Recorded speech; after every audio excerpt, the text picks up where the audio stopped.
Welcome back to this week's episode of Success Through Connections. I'm your host, Zelda. And don't forget, you'll want to subscribe because you're not going to want to miss one episode. We release a new episode every single Tuesday morning. So subscribe so that you don't miss out. Today, my guest is someone I've known. We were trying to figure out how long we've known each other. Probably 20 years. Yeah, just about.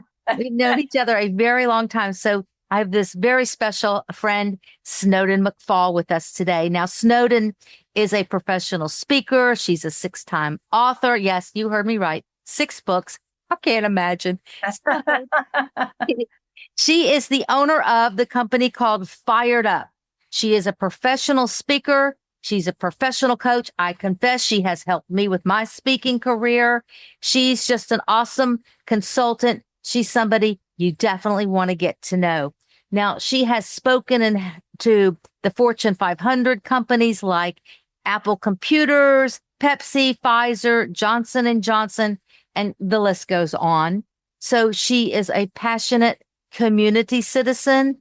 She was honored at the White House and in Congress when the SBA named her the National Woman in Business Advocate of the Year. And she later received the Presidential Volunteer Service Award. That kind of, so I had no idea she'd won all those cool awards. So that is an honor. And she was what else was she? I'm trying to think of all the other awards. There's just so many of them, y'all. And she's been an incredible speaker. She's been on TV. Of course, she's been on CNN. She's been on Bloomberg and she's been in all kinds of media. The one that kind of got me and I went, oh, I've been there too, was Success Magazine, but mine was so long ago. And recently in March of 2024, she was awarded the top public speaking coach of the year by the International Association of Top Professionals. That's an achievement for sure. So we're going to talk. She has so much knowledge and experience in the subject. We're going to dive deep into stress and burnout. Such great subjects because I know as a business owner, we all go through our periods of being very stressed and burnout. And so we're going to dive into that. So welcome, Snowden. Happy to be here. Fired up. Fired up. Fired up. That's right. So I want to know first of all, stress and there's burnout. 2 different things. Can you tell us the difference between the 2?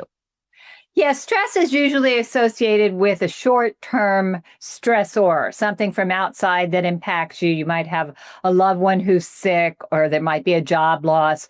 It's usually a more short-term.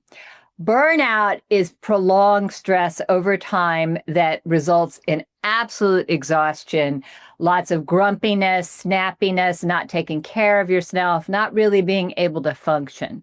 And so at any given point in time, 20 to 30% of the U.S. population is on the verge of burnout.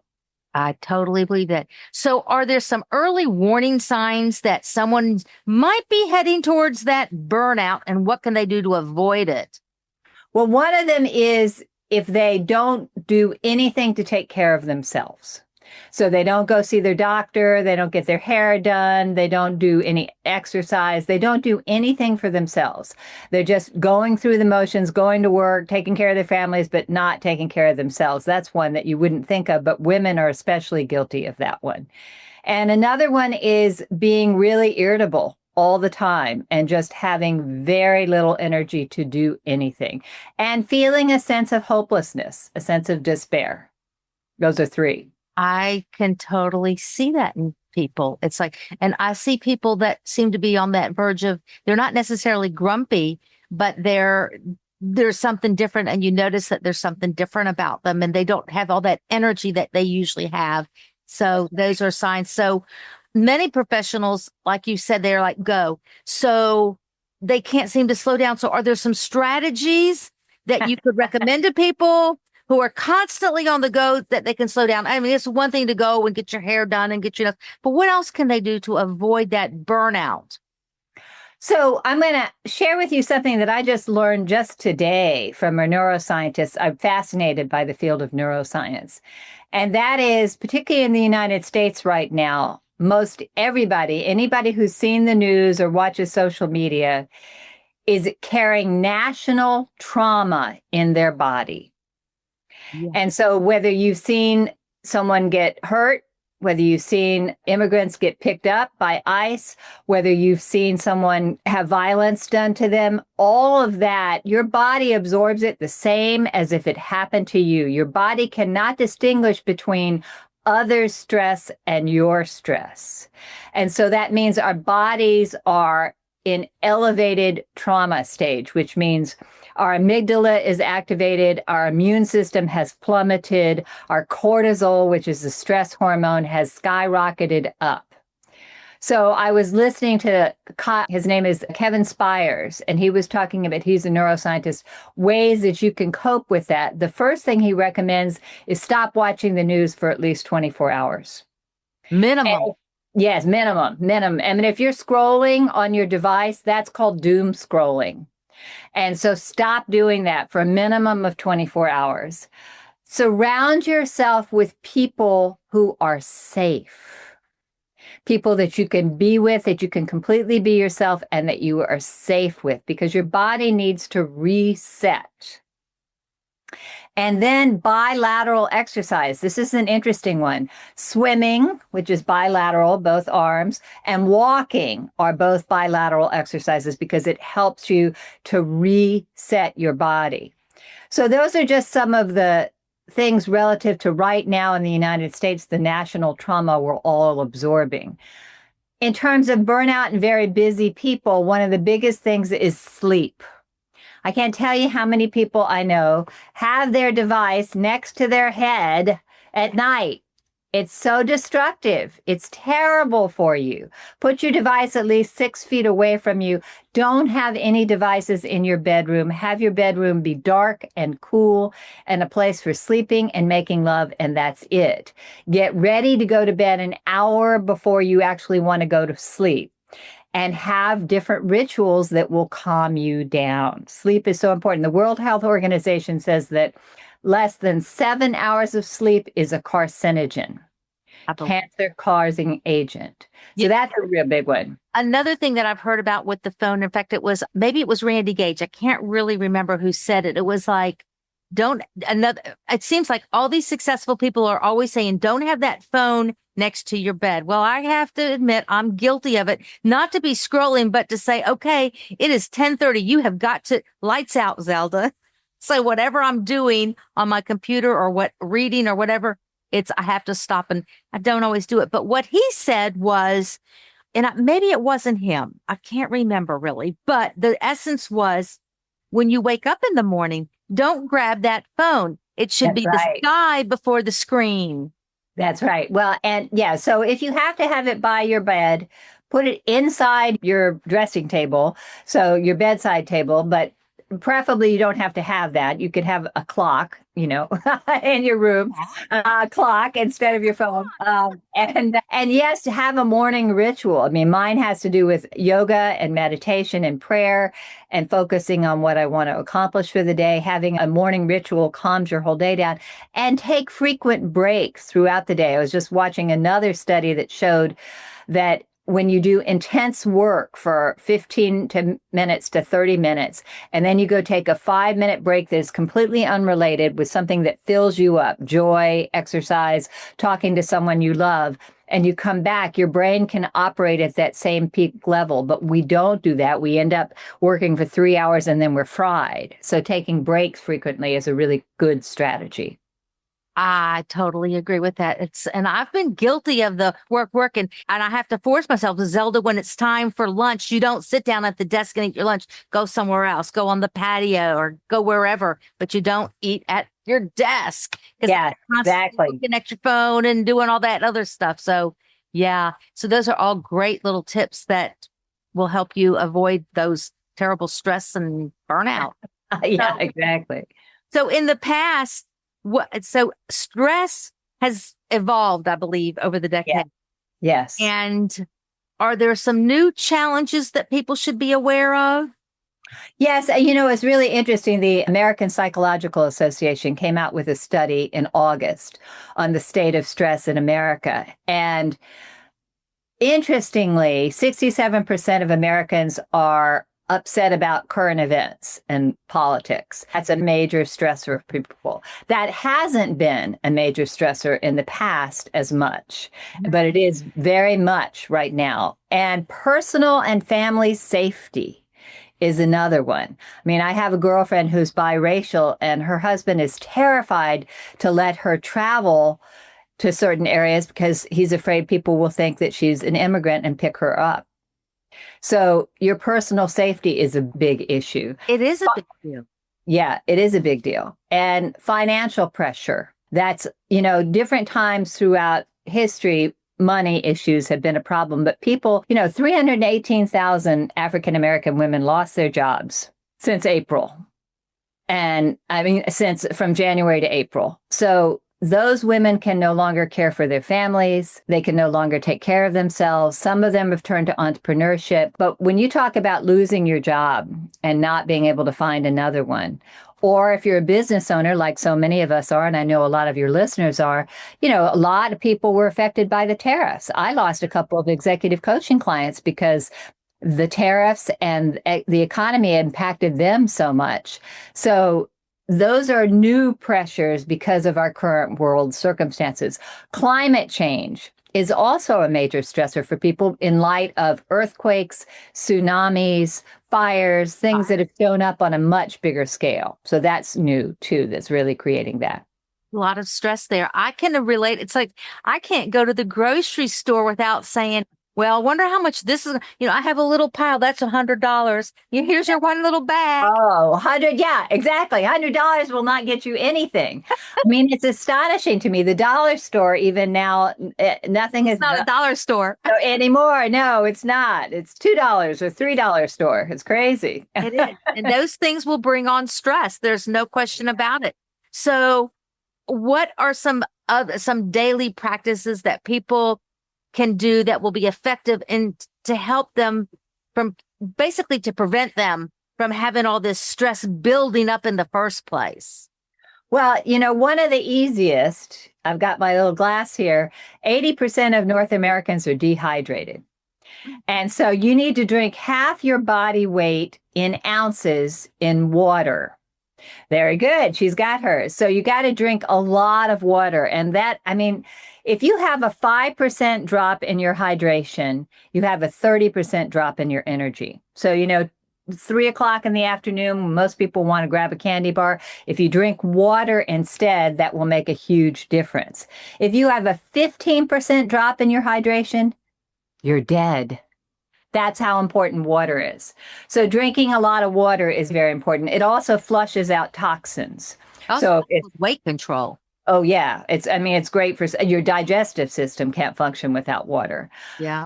And, exercise, I know people don't like hearing this, but exercise is the number one panacea for stress. And recent research as far as the brain goes is that if you can get outside and walk with someone that you enjoy talking to, walking and talking is great for your brain. It's an excellent thing to do. And almost all of us, unless you have a disability, can get out and walk sometime, somewhere. Even if you're in a cold climate, you can go to the mall and walk. But getting some kind of exercise. I do my yoga in the mornings. My husband and I do dancing, ballroom dancing.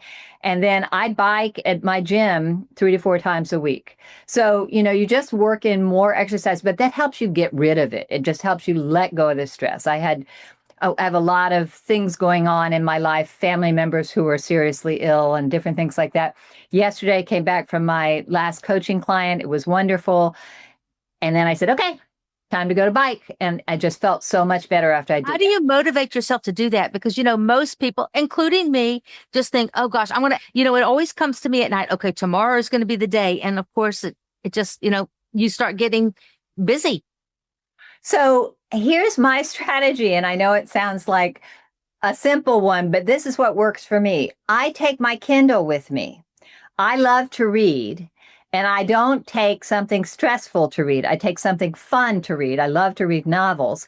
And so I take my Kindle with me and I plug in my headphones with my favorite playlist of music and I read 30 minutes, 45 minutes, and I feel great. And I've also relaxed. You can read and listen to music at the same time? Oh, yeah. Oh, sure. Well, hey, what do you think happens at Starbucks and Panera Bread? People are working all the time with music in the background, and I they're don't even notice that. I don't go to those places, but yeah, I don't notice. yeah, I do. So I'm listening to music and I'm reading, and then by the time I'm done, I'm relaxed. My legs are a little shaky, but I've gotten a good aerobic workout for myself, and that's how I do it because it's a little reward for it. Yeah, that's awesome. That's nice. You just got to build in a reward system. And the other thing is find a buddy. You know, having an exercise buddy makes so much difference. And if you can find a way to make it fun, I mean, when my husband and I go ballroom dancing, we're doing mostly salsa dancing and Latin dancing. That's a great workout. You do 2 hours of that. That's a great workout. And that's fun. And we laugh. And yes, there are times we make fools of ourselves, but we laugh and we have a great time. So find something that's fun for you. That's the key to good exercise. Yeah. Yeah, that's great advice. So again, with this burnout and overcoming it, can you share a story of maybe of someone that you've worked with that made powerful changes and they basically were able to avoid or overcome their burnout? Oh, yeah, I have several. I had a coaching client who was completely fried. She was at the end of her rope. And what was primarily driving her stress was a horrible boss, which you will find in today's world is the number one reason that people leave their jobs, is that their immediate manager is dysfunctional and destructive to them. And that's why people leave. So she had a horrible boss. He had come in from overseas and changed everything and was making her life hell, micromanaging her. And she was a highly competent C-suite level leader, but she was getting just incredible oversight. And so she was super stressed out.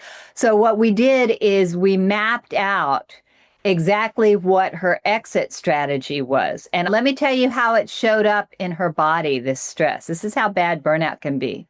She got hives all over her body going to work.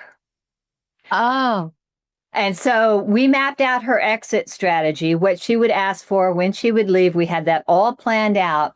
And you know, the same day that we mapped it out, she called and left a message on my phone. She said, very excited. She says, Snowden, I'm so excited. I got fired today. But she was thrilled because she knew exactly what to negotiate for, and she got everything that we had planned on in her exit strategy. So that was amazing. And it was also, and now she's in a much better job that's much lower pressure. She took 6 months off because of what she got as her package, her exit package. Didn't work at all for 6 months. And then now she's in a much less stressful job. And I have several stories I can tell you like that. I mean, people just getting burnout from where they are and they need to make a change. I'm working with somebody right now who's considering changing, leaving their business. It's a partnership and leaving their business to go take care of themselves. that is great. And that brings me right into the next question I wanted to ask you, which is so perfect timing. So how can leaders of organizations or companies create a culture that's going to reduce the stress for the workers there? What can they do to make it a better culture? Well, there's several things. One of the first ones is, the research is it's not about money. That's not the driver. I mean, yes, obviously you need to pay your people well and equally, women to men, but it's about including them in on things, letting them be part of decisions, letting them be in the know. The worst thing you can do is have a major corporate decision, launch, acquisition, shut down a division, and not have told your own people. I can't tell you how many clients I've worked with where that's happened to them. They didn't know, and they're embarrassed when their neighbor says, "Oh, I heard such and such," and they're like, "What?" And they don't know. So the first thing is include them in things and let them know things before the general public. Give them autonomy as much as possible. Let them do their job without micromanaging them. And there's all sorts of healthy systems you can set up to make sure that they do it well, but don't micromanage. And then give them opportunities to grow. Show that there's advancement. Send them to workshops. Let them shadow the CEO for a day. Let them shadow a senior leader. That's one of the best things you can do, particularly with Gen Z when they first start coming to work with you. They're thrilled to go and shadow a senior leader and see what that's like. So get them involved, and then little things that show that they're valued and appreciated. I call it post-it note therapy, where you just write terrific job on such and such. You make it very specific. You stick it on their note, and then you put your name at the bottom of it so they know. And you put it on their laptop or their computer and show them that you appreciated them. The only thing, the caveat that I hear from one of the things that you said, because I've seen this happen to two people that I know really well, was they have the meetings with the group gets together and the boss asks them for their honest opinion, and they gave it and they got the boot. They got fired. Ooh. Oh, wow. Two different industries, nothing related together. So I always say, be careful. Maybe, and actually, I know of three, actually. One happened over 20 years ago. None of them were me, okay? But so when you're working for the man, as my son would call it, and they ask for your opinion, be careful. Well, and I said let people Don't name names and just be, filter what you're saying, because it could cost you your job. Wow. Well, I think, and obviously those are pretty dysfunctional workplaces. When I was talking about being in on things, it's more about letting the employees know what the higher level is going to do. Yeah. And creative brainstorming sessions, things like that. It's not the time in a group setting to do criticism. No. Definitely not. That can cost you your job. Yeah. Yeah. So if someone's listening today and they feel like they're really on the verge of quitting, I'm done with this. And it could even be an entrepreneur. It doesn't have to be someone who works for could be the entrepreneur that's just struggling and they're just like, I'm over this.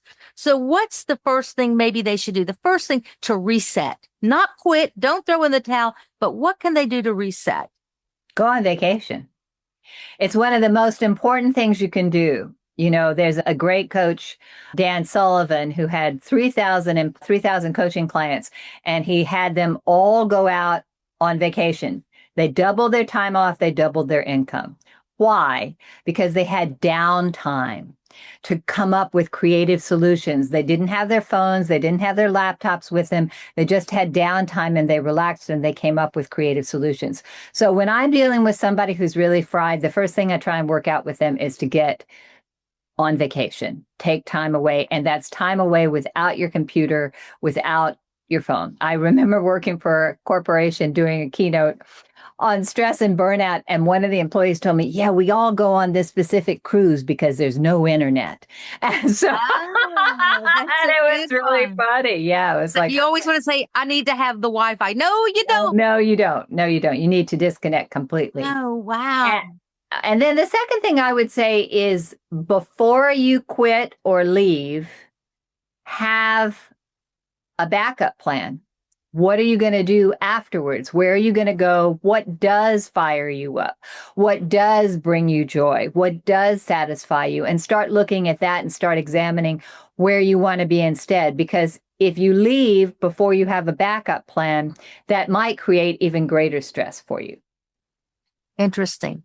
So that I'm all about connections. After all, we're called Success Through Connections. Do you see a thread where building authentic relationships as part of the solution to avoiding burnout? And absolutely. What would you see that process being? Well, I think that, if you look at, again, back to the brain, I'm fascinated by this. I lost a loved one to dementia, and I'm dealing with another one right now. So if you look at the brain, one of the major longevity factors is social relationships. Having communities of people that you connect with and having good friends, good people that you see socially. It's so critical. So, you and I met through networking with women business owners. And we both go to a lot of networking functions. I know because we see each other there. But, so that's the first thing is network and network with people who have similar interests as you. And you can never know where that's going to lead because I built great friendships from that and developed wonderful relationships and also do things with the things that you love. So, for example, I mentioned ballroom dancing. Our best friends, my husband and I's best friends, we met through ballroom dancing probably 15 years ago, and we spend every other weekend, we take turns cooking at each other's house and we see each other. That came from social relationships. So social relationships are critical to surviving and thriving. And at work, if you have the opportunity to develop social relationships there too, that's a really important source too, because that's where most of us spend our time. That's some great advice. That's really good advice. I can relate to that on so many levels. So in your own journey, you just answered the question, which was how have your connections helped you stay well balanced? So right. And you know, it's much more than that, because you look at what's happened to me in the last 6 months. I was very privileged because of part of my role as chair of Athena PowerLink governing body for Northeast Florida to honor Dr. Janetta Betch Cole as a global Athena Award winner. And we kept bumping into each other at various different events, and we started a friendship. And we began to see each other regularly and have lunch and talk about the books we were both working on. And she and I have now started a new business called Women Making Change. yes, And that came out of a relationship. And that Women Making Change, every week we profile in an article, we highlight a global female change maker to bring hope and inspiration in today's world. WMNmakingchange.com. I can't help but put a little plug in there. Plug away. I mean, next week We take shameless plugs. That's right. Well, next week we have Oprah Winfrey. Dr. Cole knows Oprah Winfrey. So, you know, we've profiled some amazing women, and we have many other amazing women coming up, but that's all because of relationships. Yes. And so, I mean, that's the power of connection. You just that blows my last question, which is, but I'm still going to ask you, because you'll have to tell another one. But in the meantime, how can our audience members connect with you and your new endeavor with what is her name? I know you, I apologize. Janetta? Janetta Betch Cole, Dr. Cole. Yes. I know y'all have a newsletter. We do. We have a newsletter every week. There's an article showcasing a female leader. We have our first webinar is at September 30th. It's open to the public, 2:00. And that's going to be pretty fascinating. You know, Dr. Cole is amazing because she was president of Spelman and Bennett Colleges. She received the Medal of Freedom from President Biden, and she was the director of the African Art Museum for the Smithsonian. So she has a wealth of information. People can also, if I do have a tip sheet, if people would like it for their stress, I have the top 20 tips to get and stay fired up. And those are stress tips and how to over your top stress relievers. So you can get that at connect@firedupnow.com, connect@firedupnow.com. So both of those ways, Women Making Change and connect@firedupnow.com. That is awesome. So I want y'all to connect with Snowden. She's a wealth of knowledge. You're a speaker and you're a novice. I have been. Snowden's the one. She Thank you. gives from her heart. She gives from her heart. So let me ask you this final signature question. Although you just gave us one phenomenal story, I don't know how you're going to top that one. Maybe you just say, Zelda, that's the story. Is how can you share maybe how someone else opened up a door for you to an opportunity, or how you opened the door for somebody because of a connection that you had? Well, you know, I'm always trying to open doors for people. I mean, that's one of my personal philosophies, just like you, connections, connecting people and helping people. And it's always amazing to me to see what happens and what opportunities show up from there, and different chances for people, whether it's referring people for a job, whether it's referring people to a new board and what they can do. For example, so I'll tell you one, Shelley Linger, who is CEO of Ethics. She was my guest, as you were, at Rethreaded's Mukti annual event for Rethreaded. And Shelley is now on the board of Rethreaded, supporting Rethreaded. So there's a perfect example. You know, you just never know where your connections are going to lead and what's going to happen. You don't. Well, we are out of time for today. Thank you so much, Snowden, for your time. Remember, everybody, to subscribe to this channel, which is Success Through Connections. And success does not happen in isolation. Connections are today's currency. Connections are the new power move. So until next week, keep reaching out and making your connections.